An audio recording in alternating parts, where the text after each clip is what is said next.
Hola, ¿qué tal? Esta es la clase número 16 de Filosofía y Educación. Bueno, venimos trabajando dos autores franceses muy importantes, Foucault y Deleuze, en el eje 3 del programa, el sujeto y las instituciones, donde habíamos partido de la pregunta acerca del poder. Hoy vamos a ver otro autor francés de esta misma constelación o clima de ideas muy propio de la segunda parte y casi la última parte del siglo XX, digamos así, el último tercio, que es Jacques Derrida.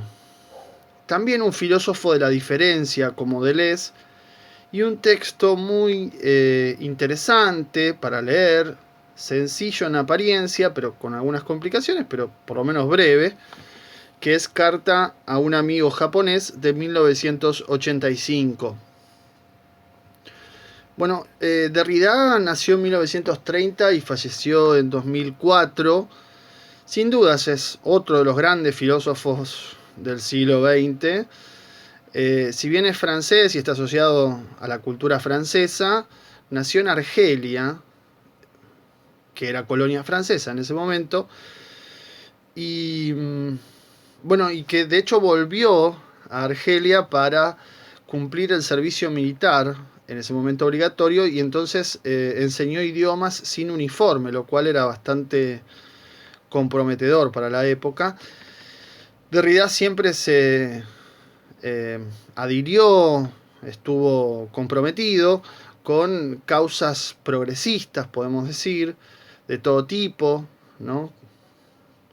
Y es conocido, digo, de todo tipo, como cuestiones como la inmigración, la colonización y demás, aparecen, incluso varios temas aparecen en sus obras, y es conocido como un filósofo de la diferencia o, y esto es lo que nos interesa particularmente, de la deconstrucción, ¿no? Tiene muchas obras conocidas, una de ellas la vamos a mencionar, que es de la gramatología, porque la refiere en este texto, es de 1967. Pero también otros, diferencia, márgenes de la filosofía, espectros de Marx, políticas de la amistad, etc. Una gran obra, muy, muy amplia, muy interesante, compleja en algún punto también. Pero es un filósofo que trae a la discusión filosófica varios temas, como por ejemplo esto de los márgenes. También otros como los fármacos o la hospitalidad o mismo la diferencia, que a Derrida le gusta escribir con, en vez de ponerla con E, con A en francés, eh, pero el pronunciamiento es igual, pese al cambio de esa letra, de una de las letras de différence, suena lo mismo, y el tema es que ese cambio de letra para él eh, muestra lo que se llama un diferimiento, ¿no? Un sentido que está pospuesto, que nunca es total, que nunca es completo, que escapa a la comprensión o a la unificación, ¿no? Es decir, con lo que está mostrando con este cambio de letra es que la diferencia suele ser algo que se busca atrapar, que se busca unificar, que se busca contener y comprender. Y entonces él está tratando de mostrar con un simple cambio de letra que en realidad la diferencia es algo que siempre se escapa, que no se puede atrapar. Que cuando uno, por ejemplo, no comprende una palabra en el diccionario, ¿qué hace? Busca el significado en el diccionario, perdón, y entonces eso le remite a otra palabra del diccionario y así podríamos como meternos en un laberinto, digamos, cada definición aparecen palabras no comprendidas y estar siempre como buscando atrapar un sentido que en definitiva se escapa. Y este es el sentido propio de la diferencia, ¿no? Es algo que se escapa, que no tiene un límite definido, ¿no? Y acá es donde aparece justamente la alteridad, lo otro, lo diferente, como aquello que no puede ser encerrado dentro de nuestras categorías o dentro de nuestra concepción de mundo, sino que justamente por ser otro, por ser diferente, nos sacude, nos interpela, nos mueve el piso de valores, de creencias, de costumbres, de ideas que teníamos. En eso consiste justamente la diferencia en sentido fuerte, en no dejarse reducir a una concepción unificadora o unitaria que la comprenda, que la explique, que la determine, que la limite, etc. Bien, la pregunta que dispara el texto propiamente es ¿qué es o qué no es la deconstrucción? Y la palabra deconstrucción, Derrida va a dar algunas vueltas sobre este tema justamente, no tiene un significado claro. Ya mismo lo que él hace es un rastreo en el francés y encuentra que efectivamente hay un problema de traducción. Uno podría decir, arruinando un poco el final, ¿no? Spoileando el final, podría decir que deconstrucción, si uno lo analiza literalmente, es el proceso inverso a la construcción, ¿no? Es decir, si armar algo es construir, deconstruir es como desarmar. Si andar algo es ir hacia, desandar es volver, digamos así. Pero esto es como para tener una noción, para no perdernos en todos estos refinamientos que utiliza Derrida. De la gramatología, entonces, es donde aparece esta palabra en 1977, ya la señalamos, y bajo un intento de traducción de una palabra del filósofo Martin Heidegger, del cual también hablamos en otras clases, el filósofo alemán probablemente más importante del siglo XX, sin duda, de gran influencia, y para que lo recuerden, señalo nada más, que estuvo asociado al nazismo, o por lo menos algo que ver con el nazismo tuvo. Bueno, Heidegger usa la palabra destrucción directamente en alemán, Destruction, y también usa otra que es Abbau, que la menciona acá Derrida, que significa desmantelamiento o degradación. Y estos términos parecen referidos a la arquitectura, ¿no? Es decir, el hacer venir abajo un edificio, ¿no? Es también como el de destruir directamente. En filosofía es muy fuerte, porque la idea del edificio es que el conocimiento se construye desde las bases, desde cimientos sólidos. Si ustedes vieron algo de filosofía alguna vez, Descartes, por ejemplo, pensaba que el yo era un fundamento sólido, ¿no? Como estoy ahora con las manos abiertas tocando la mesa como diciendo me apoyo acá y a partir de acá construyo. Entonces la idea del edificio, de la construcción en filosofía es bastante común, aparece en varios filósofos de la historia. Pero claro, a Derrida le parece medio exagerada la palabra destrucción, porque en francés da la sensación de aniquilación, ¿no? Es como si el edificio quedara completamente hecho polvo. Entonces le pareció que había que buscar otra palabra para dar cuenta del desarmar, digamos, ¿no? Y entonces utiliza el litré, menciona acá. El litré es como el Moliner para nosotros, digamos. Es el autor famoso de un diccionario de francés. Y el Moliner para nosotros sería de español, ¿no? De castellano.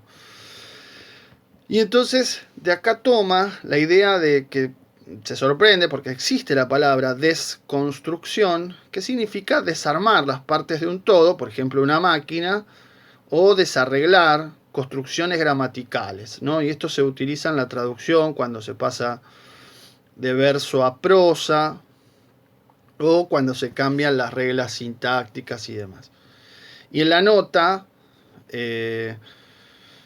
agrega que la deconstrucción, que todo proceso de traducción en realidad tiene este aspecto deconstructivo, ¿no? Porque se deconstruye el original para llevarlo a otra sintaxis, a otra lengua, y entonces se deconstruye y al mismo tiempo se construye lo traducido, y al mismo tiempo, y esto ustedes lo saben bien, hay algo que se escapa.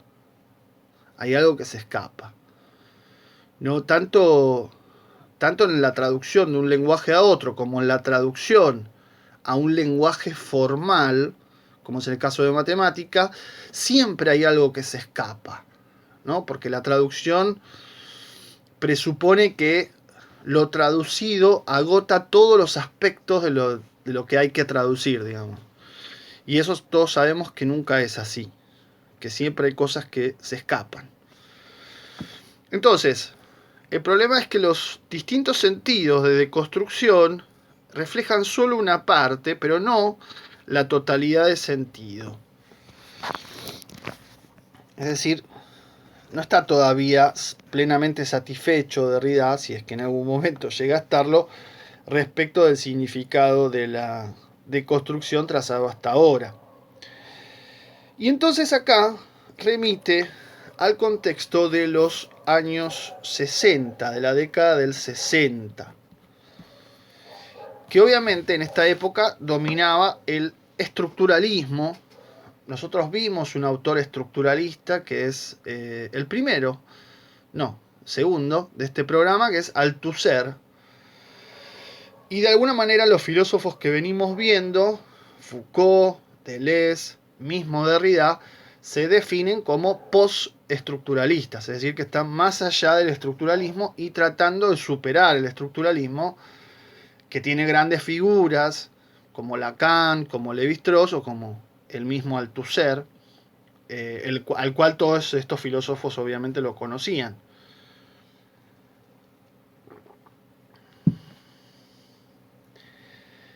En esta escena de donde domina el estructuralismo, a Derrida le parece que deconstrucción también sigue siendo un gesto estructuralista, aunque en parte también es antiestructuralista, ¿no? Porque justamente, digamos, el estructuralismo estaría más asociado a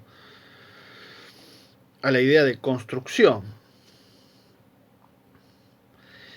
Pero él propone acá algunas palabras como deshacer, descomponer, sedimentar, digamos así, ¿no? Como desarmar, desmenuzar sería desedimentar. Que no es lo mismo que destruir, o que no tiene por lo menos toda la carga negativa que tiene el destruir. Estas palabras, estos sinónimos que él está buscando, deshacer, descomponer o desedimentar, tratan de comprender o de dar cuenta de cómo se construyó eso que está construido. Y entonces la deconstrucción, que sería como ir hacia atrás en el proceso de construcción, también significa en algún punto reconstruir el proceso de construcción, ¿no? Es decir, si tenemos construcción, deconstrucción sería el sentido inverso a la construcción, y ese sentido inverso que va explicando, que va mostrando cómo se construyó algo, es una nueva reconstrucción que nos va a dar sentido. Pero en ambos casos, en todos estos casos, dice Derrida, no llegamos todavía a una definición plenamente satisfactoria porque seguimos dando con el sentido negativo, ¿no?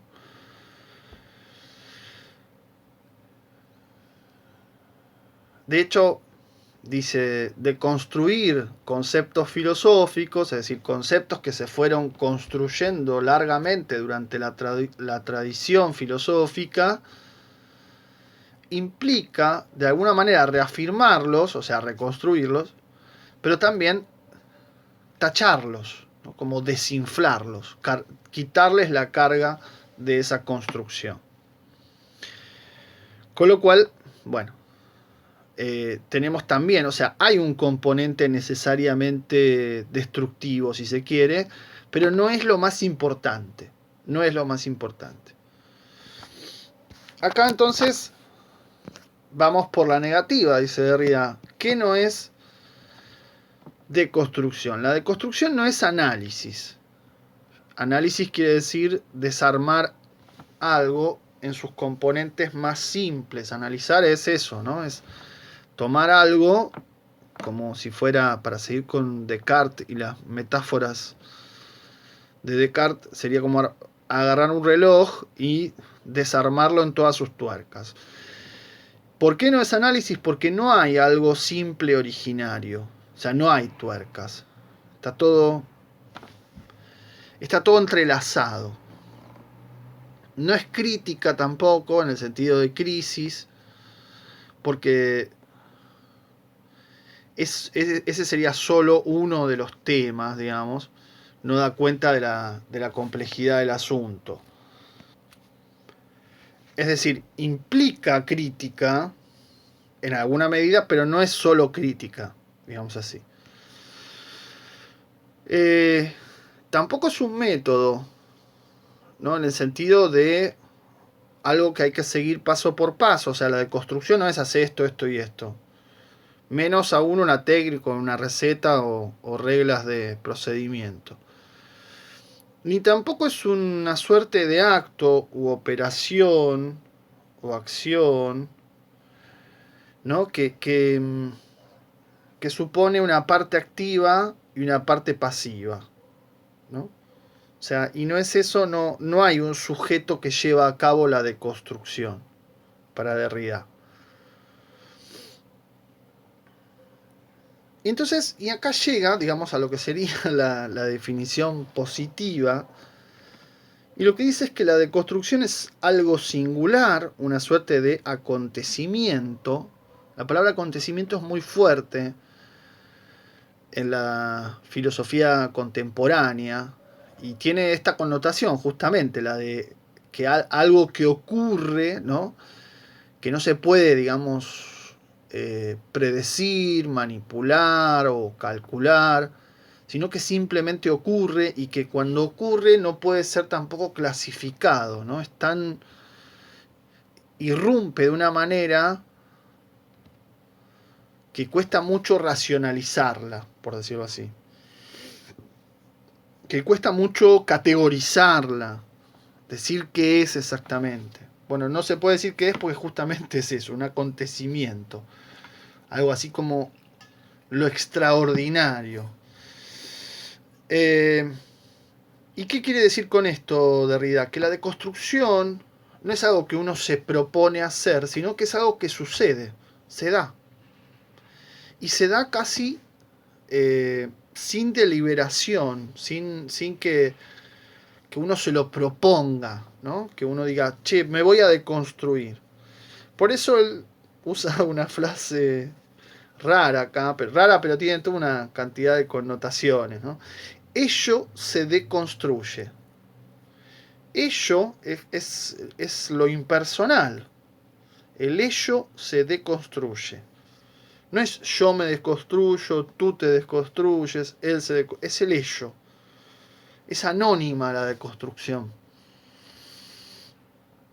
Y entonces el ello está en deconstrucción, ¿no? Y deconstruirse tiene todo un enigma, dice Derrida, en la parte reflexiva, en el impersonal reflexivo, ¿no? En el sé final.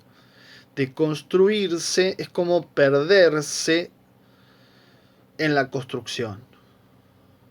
Uno mismo se pierde, como que uno, no es que uno deconstruye algo y está afuera, sino que uno se deconstruye en la deconstrucción también.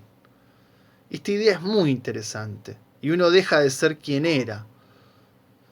Deja de ser quien era. Si es que era algo, digamos así, ¿no?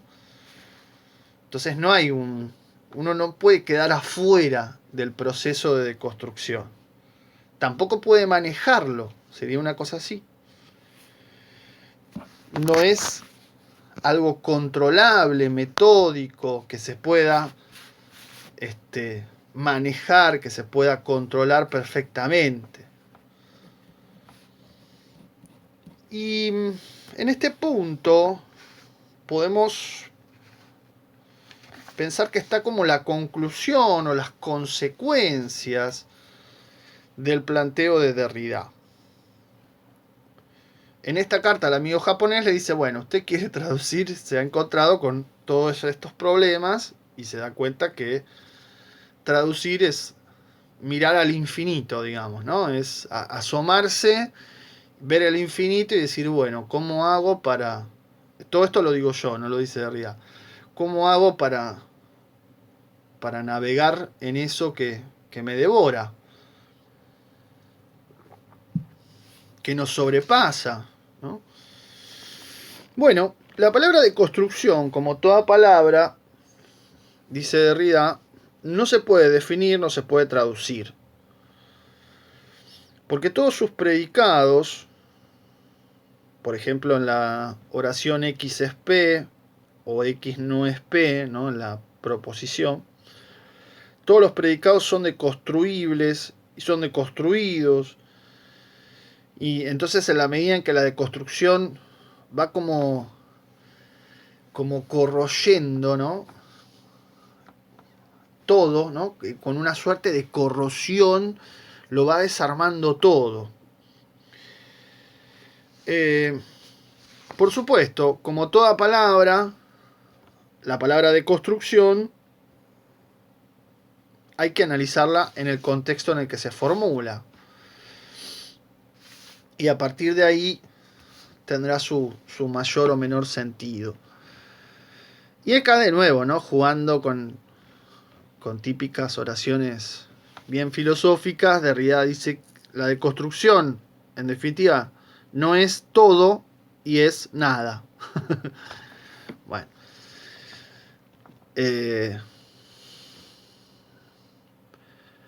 No es una palabra afortunada, no es una palabra bonita,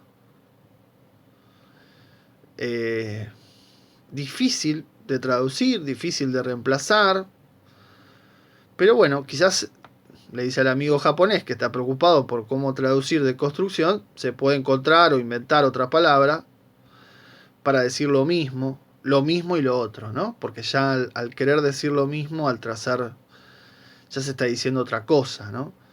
Para arrastrarla a otra parte, de modo que sea igual y distinta al mismo tiempo, que ese es el ejercicio propio de la deconstrucción, ¿no? El mismo proceso, de traducción implica eso, ¿no? Un corrimiento, un armar, desarmar,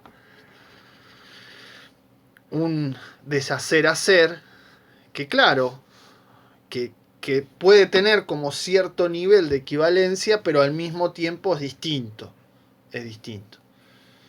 Uno termina de leer el texto y se queda con una sensación, digamos así, de, bueno, en definitiva, ¿qué?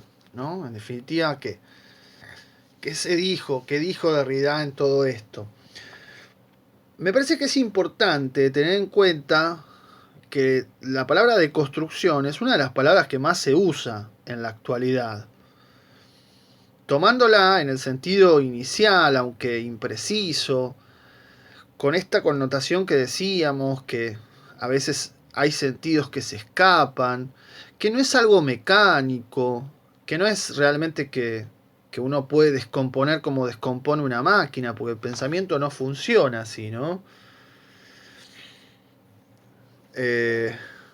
Y esto último que decíamos, ¿no? Que también, digo, el pensamiento no funciona así porque uno puede de golpe agregar un pensamiento y que ese pensamiento le cambie la tonalidad a todos los anteriores. Entonces no es que se pueden aislar como si fueran elementos, ¿no? El último pensamiento modifica todo lo anterior. Esto en literatura se hace mucho. El asesino es el mayordomo. Bueno, una vez revelado eso, todos los actos del mayordomo tienen otro sentido, tienen otro color.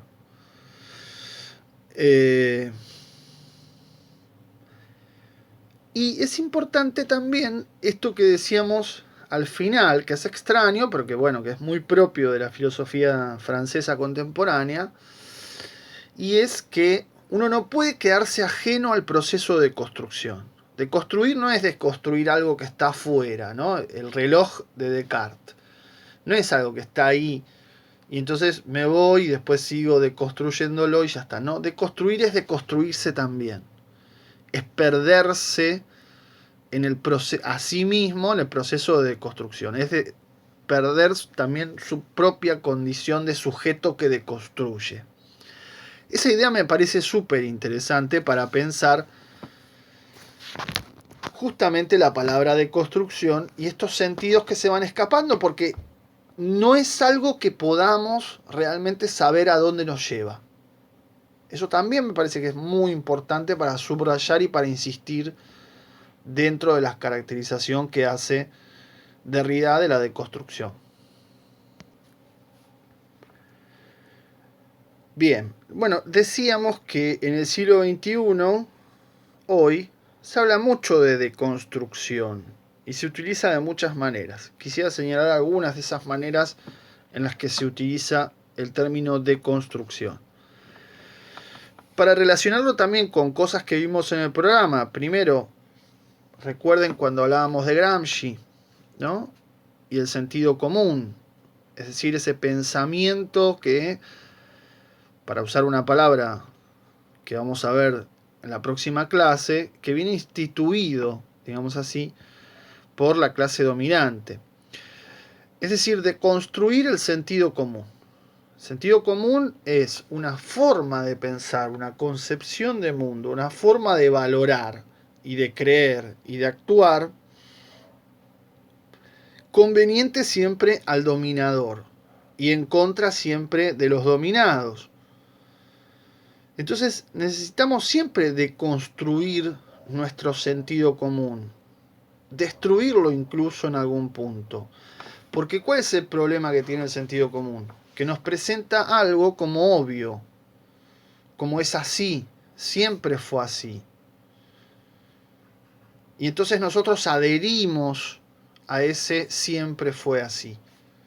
Bueno, deconstruir el sentido común es desarmar ese tipo de pensamientos que nos llegan todo el tiempo, ¿no? Por la familia, por las instituciones del sistema educativo, por el trabajo, por los amigos y amigas, por los medios de comunicación, por las redes sociales.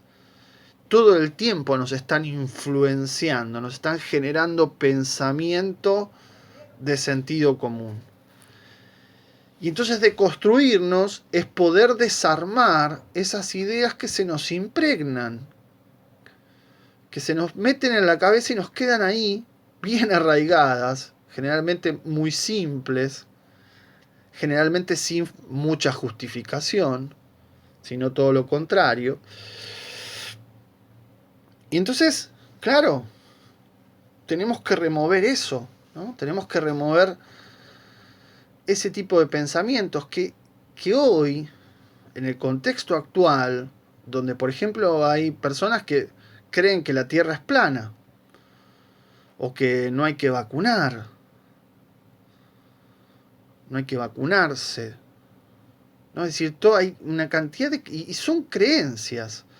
Como las creencias se arraigan, echan raíces y es difícil después removerlas. Porque se instalan y como que se endurecen, ¿no? Y pueden hasta incluso tener cierto nivel de justificación. He visto que algún ingeniero, por ejemplo, se declaraba terraplanista. Y uno dice, ¿cómo puede ser? Bueno, sí, puede ser, efectivamente. Puede ser porque, claro, después van a... O sea, ese tipo de construcciones implica otra serie como de hipótesis secundarias, subsidiarias, es decir, todo un conjunto de explicaciones y está bien fundamentado. Pero muchas veces no está fundamentado. Y los medios juegan con ese nivel de influencia sobre las personas. Por eso tenemos que deconstruir sin dudas el sentido común. Este sería el primer punto para analizar cómo usar el término deconstrucción. Tenemos también, ya en este eje 3, más específicamente, que deconstruir los dispositivos de poder que nos normalizaron, ¿no? Es decir, nosotros somos sujetos, resultados, productos de las instituciones. Recuerden lo que veíamos con Foucault, ¿no? Las mismas instituciones producen determinados sujetos. Lo decía en la entrevista, lo dice también al comienzo de la disciplina, ¿no? Justamente la disciplina que hace fabrica conductas, fabrica sujetos. ¿Y cómo los convence de su acción? Bueno, justamente a través de la normalidad, la incorporación de la norma. Establece, yo soy normal, el otro es anormal. Todo lo diferente pasa a ser anormal. Todo lo diferente. De hecho, fíjense usted, todavía se usa la palabra discapacidad, ¿no? Como que no tiene capacidad. Y uno debería decir, no, tienes otras capacidades, las que no forman parte de lo que la sociedad ha dictaminado como lo normal. Si uno estudia historia, tiene la ventaja de darse cuenta que lo normal no existe. Lo normal son construcciones sociales en determinado tiempo. Por ejemplo, uno diría, lo normal o el mandato de normalidad hoy es ser flaco, no sé, tener esto, lo otro. En otra época no era así. Lo normal no mandaba a ser flaco, por ejemplo. Lo normal no mandaba tener un buen bronceado en la piel, sino al revés, ser más bien regordete y blancuzco. Lo normal no existe, lo normal se construye socialmente, se acuerda y se sanciona y delimita, ¿no? O sea, lo normal tiene siempre como función dejar afuera, mostrar al anormal, al anormal. Y entonces la tarea de deconstrucción es cómo se ha producido este proceso de normalización. Y por qué lo normal, la norma, nos lleva a ver mal lo diferente. Importantísimo. Esto es importantísimo.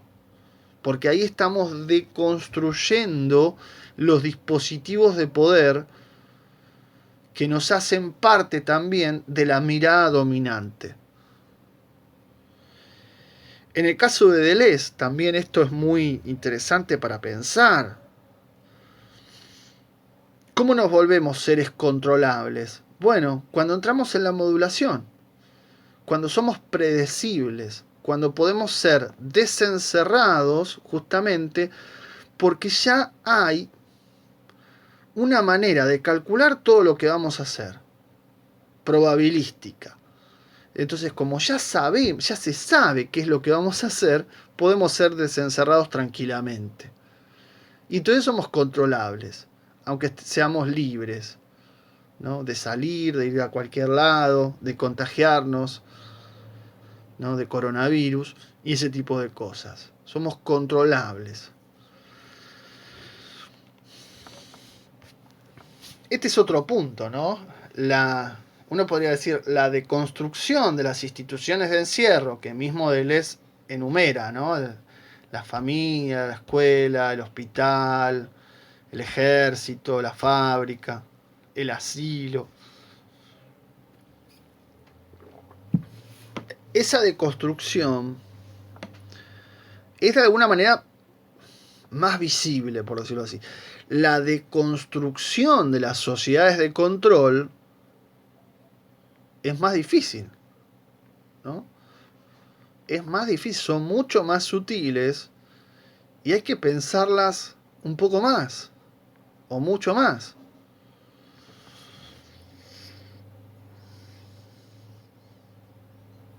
Bien.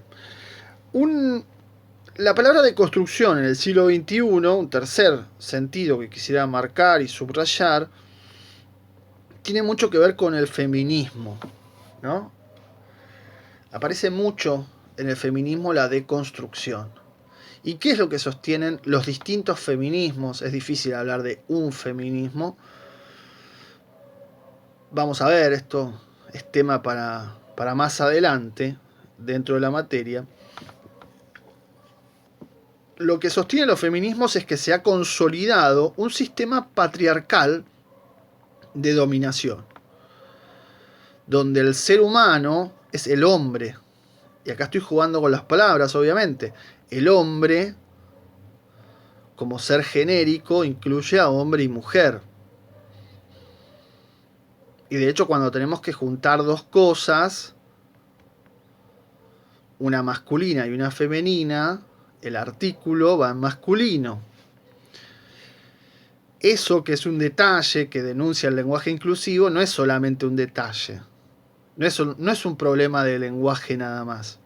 Es un problema de un sistema de legitimación que coloca al hombre, siempre al varón, siempre en una posición dominante respecto de la mujer. Eso se llama, y en los distintos feminismos le llaman, patriarcado. ¿No? La mujer está para la casa, para hacer las cosas de la casa, para cuidar a los hijos, pero no para pensar, no para trabajar, no para ocupar puestos de poder, no para tomar decisiones, sino para obedecer. Es decir, y ustedes se fijan, en muchos relatos clásicos, bíblicos, por ejemplo, la mujer siempre ocupa un lugar o secundario o relacionado con algo malo. Eso es el patriarcado. El patriarcado lo que establece es la dominación del varón. Pero tiene otras consecuencias también, ¿no? Por ejemplo, el binarismo. Binarismo quiere decir que pensamos siempre en términos binarios y uno es positivo y otro negativo, ¿no? Obviamente el varón es lo positivo para el patriarcado, lo negativo es la mujer, pero además también eso implica la regulación del género a través del sexo. Bueno, son toda una serie de discusiones que se dan acá, pero que tienen que ver justamente con estas dos categorías que venimos analizando. La normalización, el control también de la población, ¿no? La biopolítica. Y esto es lo que tenemos que deconstruir. El gran problema del patriarcado es que también se ha asentado como pensamiento natural. Es natural que el hombre sea superior. Es superior físicamente e intelectualmente también. Esa naturalización y legitimación también de la superioridad del hombre es justamente el patriarcado, y eso está instalado en todo, en todos los ámbitos de la vida. Y eso es algo también difícil, pero que tenemos que deconstruir de una vez por todas. Ya lo veremos en la última parte de este programa, de este curso, quiero decir. Por último, otro punto importante para la deconstrucción tiene que ver con un tema que no analizamos directamente acá, pero que es muy importante, que son los procesos de colonización. Y por eso señalaba, ¿no?, al principio que Derrida nació y proviene de una colonia francesa, ¿no?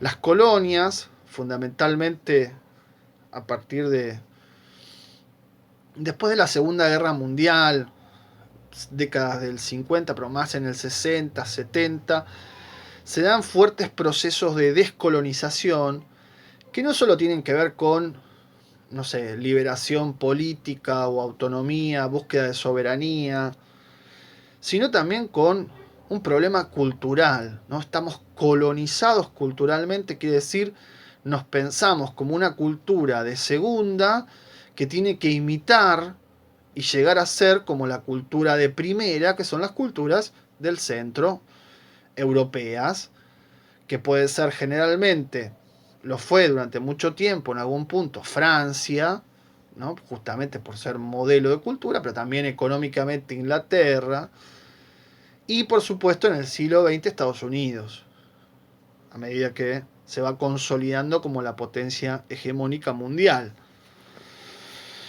Entonces, esos procesos de colonización cultural son como todavía un residuo, una carga, una molestia muy fuerte de prejuicios, de ideas negativas, de denostación, de desvalorización de lo propio. Y justamente necesitamos deconstruirlas en todo sentido, ¿no? En todo sentido, desde la música, desde la comida, desde la filosofía, los libros, las películas, el deporte. En todos los ámbitos necesitamos deconstruir la colonización que todavía opera sobre nuestras cabezas, de manera contundente, ¿no? Es decir, y esa colonización también se basa siempre en la idea de que lo propio es malo y lo de afuera, entendido por lo que corresponde al primer mundo, eso es bueno, ¿no? Bueno, hay que deconstruirse en ese tipo de creencias porque justamente, como venimos diciendo desde el comienzo del curso, ese tipo de valoraciones o de creencias son las que terminan legitimando, justificando una posición subordinada, dominada, colonizada, que es lo que también, por otro lado, forma parte del sentido común y de los medios de comunicación que transmiten todo el tiempo este tipo de cosas, ¿no? Así que bueno, tenemos entonces 4 sentidos para pensar la deconstrucción: el sentido común, la normalización y el control, el patriarcado dentro de los feminismos y finalmente la perspectiva que se llama decolonial o descolonizadora, que justamente nos propone deconstruir los procesos de colonización. En esto, bueno, nos llevaría a otra materia de profesorado, que es la filosófico-pedagógica 2, pero no puedo dejar de decirlo. Justamente, el proceso de descolonización se inicia para nosotros, sobre todo a partir de un hecho. ¿Cómo narramos, cómo pensamos el 12 de octubre o cómo pensamos el año 1492? ¿Cómo nos fue contado ese hecho en la escuela? ¿Cómo se sigue narrando todavía hoy en día, como Día de la Raza o Día de la Hispanidad o Día del Descubrimiento de América? Y todo eso ya hay una carga enorme, tremenda, de colonización. Y eso es lo que necesitamos descolonizar. Justamente, bueno, pero esto nos lleva a toda otra serie de cuestiones respecto de qué es lo originario, cómo se relaciona con esto, que no es un descubrimiento, sino una conquista, y una conquista brutal, brutal. Y justamente cómo nos redefinimos a partir de todo ese tipo de cosas, ¿no? Bien, esto nos llevaría a un montón de otros temas, pero lo tengo que señalar porque no podemos obviar la necesidad de descolonizarnos, sobre todo en un mundo globalizado, donde las potencias se ponen como ejemplo, y créanme, todas las potencias que se ponen como ejemplo tienen muchísimos otros ejemplos de miserias y de vergüenzas que, claro, no lo cuentan, no aparece, o no lo vemos por esta mentalidad colonizada. Bueno, seguimos la próxima con el texto de Castoriadis.